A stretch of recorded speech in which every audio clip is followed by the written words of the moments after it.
Different branches shared roots and reflections on the historical origins and continuities of British woodcraft groups. In the 21st century, woodcraft organisations thrive worldwide. Many share common origins in the practices of Ernest Thompson Seton, but there are also differences in culture and belief developed through local and national conditions and differences in group membership, leadership and constitution. In Britain, as will be discussed, the Order of Woodcraft Chivalry was the first to develop a Seton-inspired organisation in 1916. Other woodcraft groups followed, including the Kindred of the Kibbo Kift, established 1920, and Woodcraft Folk, established 1925. Each built independent memberships which overlapped with other experimental endeavours, including alternative schooling from forest school to Steiner. Their differing directions have led to differing outcomes as some groups foundered and some groups flourished. Today, their differences may seem more prominent than their commonalities. Indeed, some current organisations are unaware of or even uninterested in their intersections. So this presentation examines British woodcraft's founding principles to locate shared identities. We ask, what were the core premises of the British woodcraft movement? What were the key points of division? And what practices endure? And what beliefs might benefit from being revisited? Easter 1976, I was sitting in the Folkmoot Circle at Sandyballs. It's the home of the Order and the place I now live. I listened to Golden Eagle, Aubrey Westlake, son of Ernest, founder of the Order, who had been and would again be Grand Chieftain of the Order of Woodcraft Chivalry. At the formal ceremony to mark the Order's Diamond Jubilee, he began by stating that he had no doubt that all that the Order stood for and potentially stands for will survive, to provide a special contribution to the flowering of a new Aquarian age, which will emerge in the future from the chaotic decadence of the present. That vision has guided both my professional and personal life since. 20 years later, in Wenceslas Square, Prague, not far from where we are now, the setting for some of the most intense protests and battles by the Czechoslovakian partisans against the invasion by the Warsaw Pact armies, I stood and heard Logan make historical and contemporary sense for me of why woodcraft has a place to play in the international fellowship which has culminated so far in today. We spoke of events of which he had been a participant then and which I had listened to 800 miles away on the radio at my first Order camp in 1968.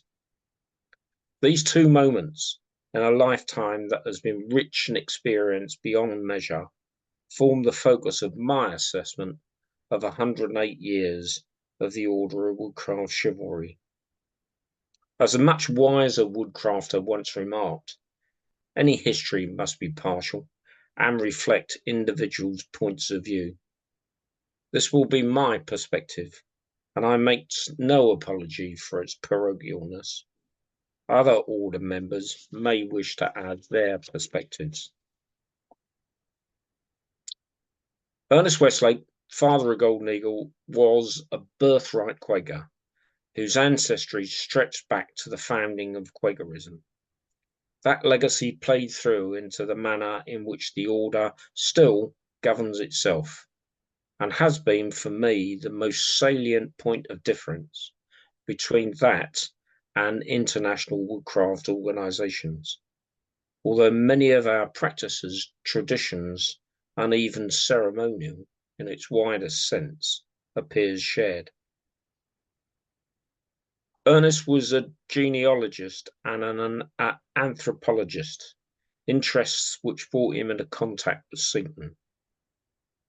During the period which included the Great War, Ernest's interest developed to embrace humanism and education, As with many of his contemporaries, his experiences between 1914 and 1918 led him to explore ways to preserve the cultural and religious values he felt were in danger of being swept aside. The Order of Woodcraft Chivalry was his vision for how that might be achieved, and it was Golden Eagle who made that vision a reality. Seton had inspired Ernest with his work on North American woodcraft, and in Britain, Robin Baden-Powell has started his Boy Scout movement. But Ernest and Golden Eagle wanted something more, a much wider concept, for girls as well as boys, men and women, non-political, and based on the principle that a fundamental need for every individual is self-actualization. The order was first articulated in a paper by Golden Eagle and presented to the Baha'i community in London in 1916. Sandyballs, a piece of land in the New Forest in southern England, opportunistically became available in early 1919, and Ernest acquired the site to be a camping ground for the order and a place to put into practice the training of youth in the Forest School. I will speak more of the latter in a while. The order was quickly established with the smoke tribe camps from 1920, initially of young boys and then both boys and girls from Bermondsey in London, the area in which Golden Eagle was a general practitioner. In a further development, as the order's response to the Great Depression, Golden Eagle established Greenwood at Sandyballs as a settlement for the men of Grithfeard, Anglo-Saxon for peace army.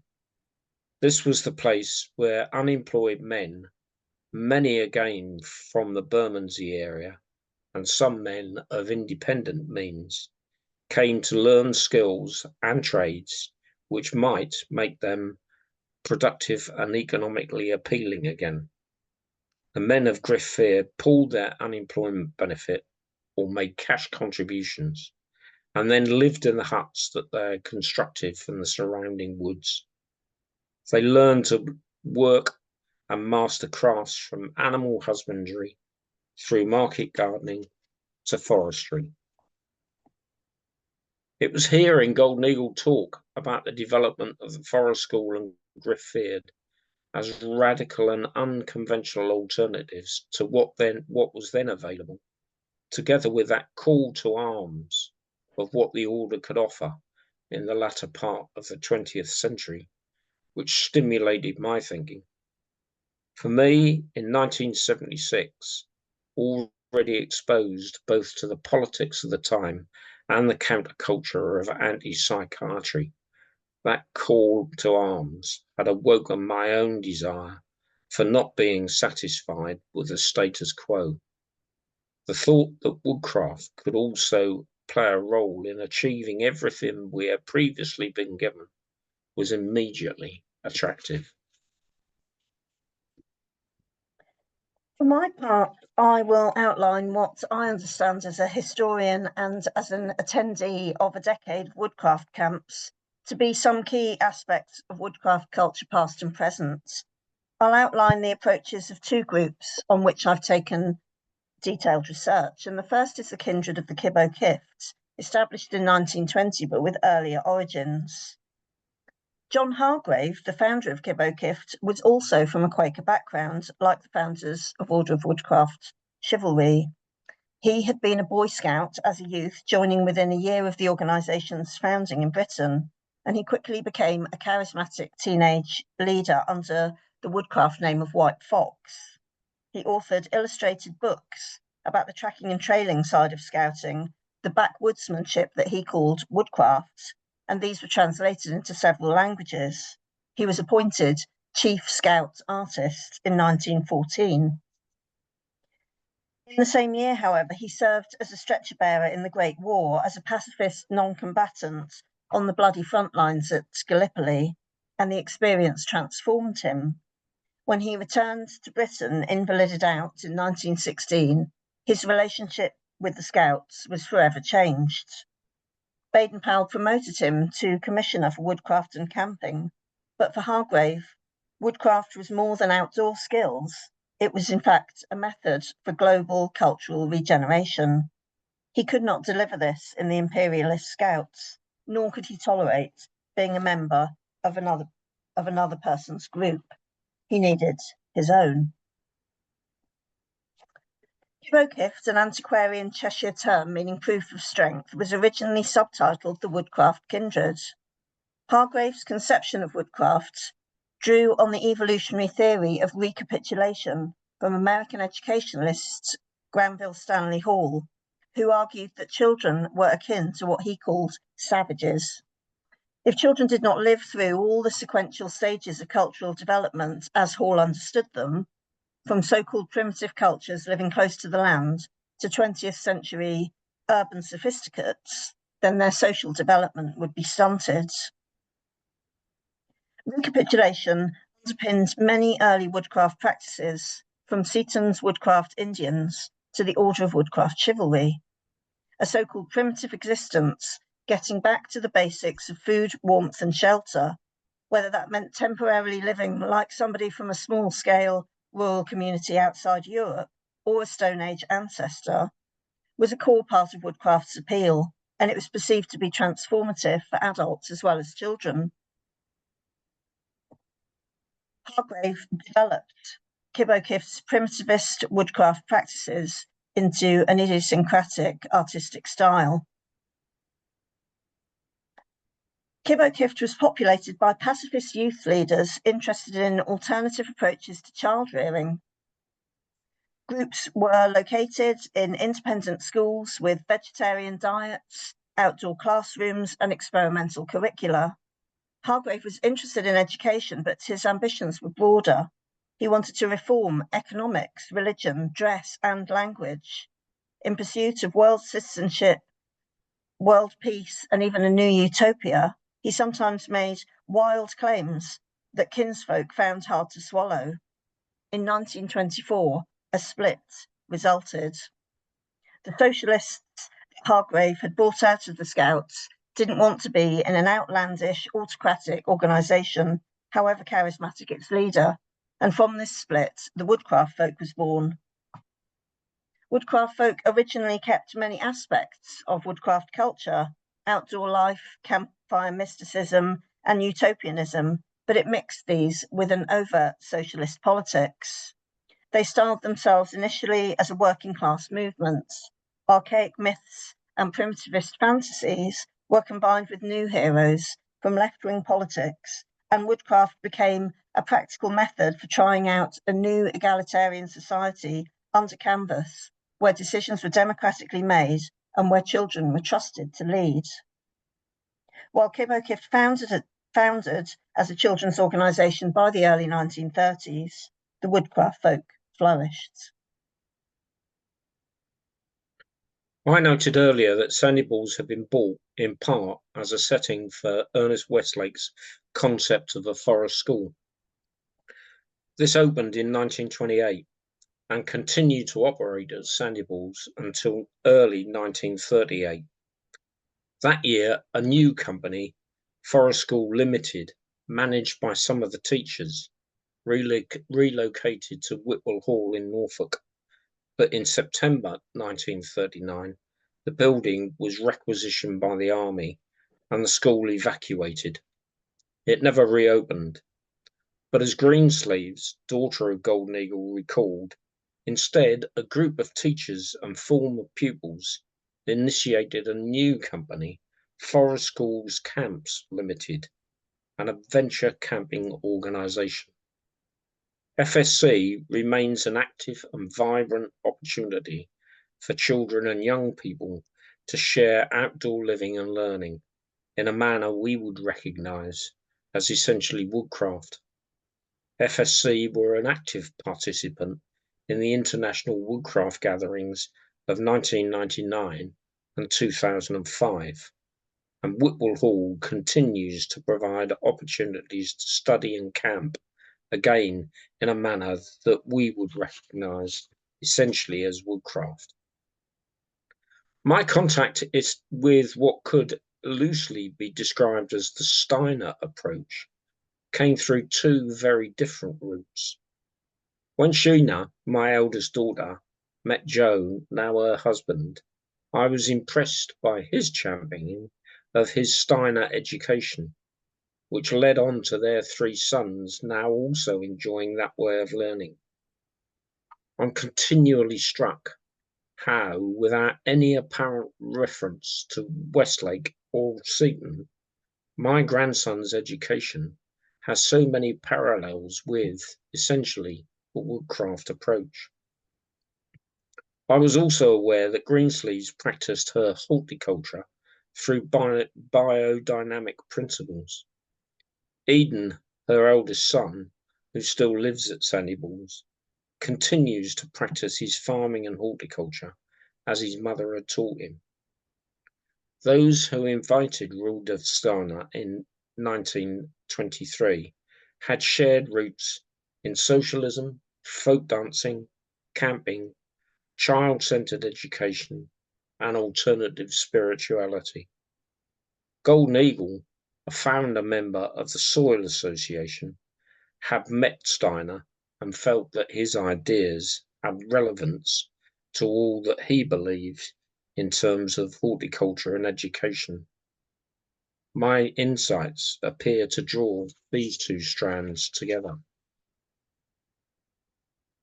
At the start, we asked what were the core premises of the woodcraft movement in Britain? What were the points of division? Which practices endure? And which beliefs might benefit from being revisited? So to answer, by the 1930s, Kibbo Kift ceased to exist as a woodcraft organisation, but as the Green Shirts, it remained a force for economic change until the Second World War. Woodcraft Folk continued, but by 1938, its president, Leslie Paul, felt that woodcraft was no longer, he said, an adolescent daydream, a method of escaping the harsh realities of a world in conflict, no longer the utopia of the weekends, but a vigorous and imaginative method for building a better society. So cornerstones continued. Ceremony provided the common bond as an alternative to Scouts' paramilitary drill. Comradeship between children and adults was a core principle. Children must be trusted and adults must be on the children's side.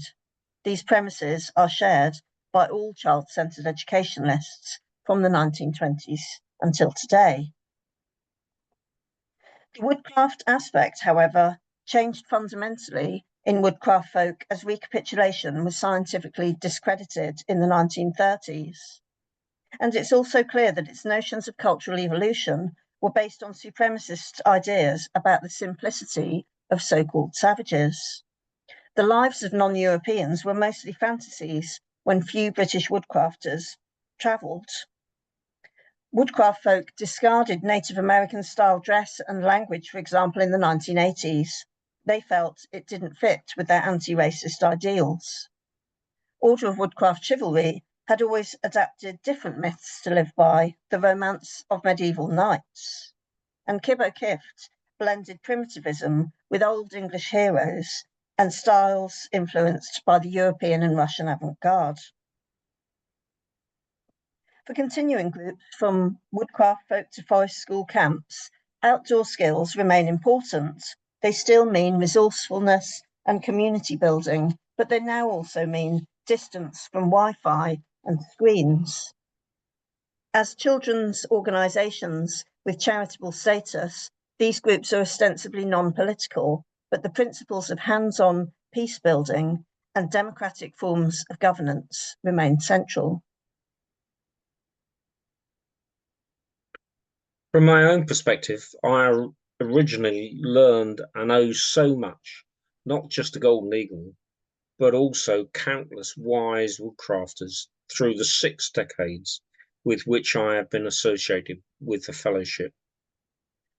From the moment I first heard the news reports of those tanks rolling into Wenceslas Square, through when I heard Logan's description of confronting them, to our initial hesitant steps in forging and reforging a fellowship, through to international woodcraft gatherings and other bilateral and wider exchanges, I could envisage how particularly younger people could grow and flourish through offering opportunities to travel safely across Europe and wider without their parents and feeling comfortable in the company of other younger and older people from other cultures. I would relish still greater understanding of how we can offer a form of democracy in which the majority doesn't signify that others have no say.